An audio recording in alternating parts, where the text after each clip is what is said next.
ရိသတ်များအားလုံးပဲမင်္ဂလာပါရှင်အခုတစ်ခေါက်ပြောပြပေးမှာကတော့ဒီဇင်ဘာလမွေးနေ့ရှင်လေးတွေအတွက်အဆောင်ကြောက်ကလေးအကြောင်းမျှဝေပေးသွားချင်ပါတယ်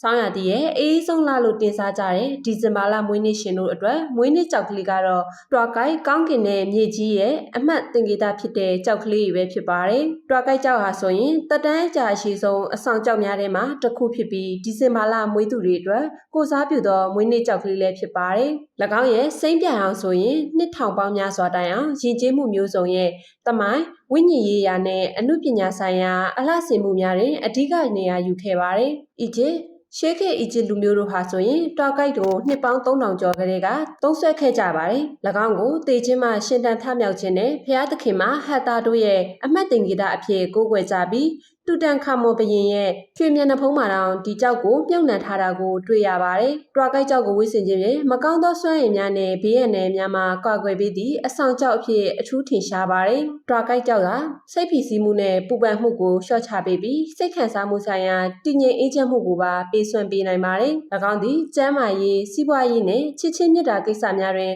ကံကောင်းခြင်းကိုယူဆောင်ပေးသည်ဟုလည်းယုံကြည်ကြပါတယ်။၎င်းရဲ့ထူးခြားသောအချက်မှာအပြာရောင်မှစိမ့်ပြာရောင်အထိပြောင်းလဲနိုင်သောကြောက်ဖြစ်ပါတယ်။အရေးသွေးအမြင့်ဆုံးတာခွဲကြောက်များကိုအီရန်နိုင်ငံနီရှာပူရစ်ဒေသမှာထွက်ရှိပြီးအမေရိကန်ပြည်ထောင်စုအရီဇိုနာနီဗားဒါးနဲ့တရုတ်နိုင်ငံတို့မှာလည်းထွက်ရှိပါတယ်။တွားကိုက်သည်နှစ်သက်ဖွယ်ရာအယောင်ရှိုံသားမကရှေးခေတ်ယဉ်ကျေးမှုများရဲ့အမွေအနှစ်ဝိညာဉ်ရေးရာအထိပ္ပယ်များနဲ့ကာကွယ်စောင့်ရှောက်မှုစွမ်းရည်များကိုဆောင်ကျဉ်ပေးသောကြောက်တစ်မျိုးလည်းဖြစ်ပါတယ်။ဒီဇင်ဘာလမွေးသူများအတွက်သာမကလူတိုင်းအတွက်ပါတန်ဖိုးရှိသောလက်ဆောင်နဲ့အဆောင်အဖြစ်ရွေးချယ်တင်သောကြောက်မြတ်ရတနာတစ်မျိုးလည်းဖြစ်ပါတယ်။ကိုယ့်ရဲ့မွေးနေ့ကြောက်ကလေးတွေအပြင်ကိုချစ်တဲ့သူတွေအတွက်လည်းသူတို့ရဲ့မွေးနေ့ကြောက်ကလေးတွေကိုသူတို့ကိုယ်တိုင်သိစေဖို့အတွက်လည်းမျှဝေပေးလိုက်ဖို့တောင်းဆိုလိုက်ရပါတယ်ရှင်။နားဆင်ပေးခဲ့ကြတဲ့ပရိသတ်များအားလုံးကိုလည်းကျေးဇူးအထူးတင်ရှိပါတယ်ရှင်။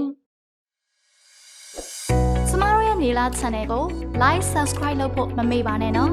။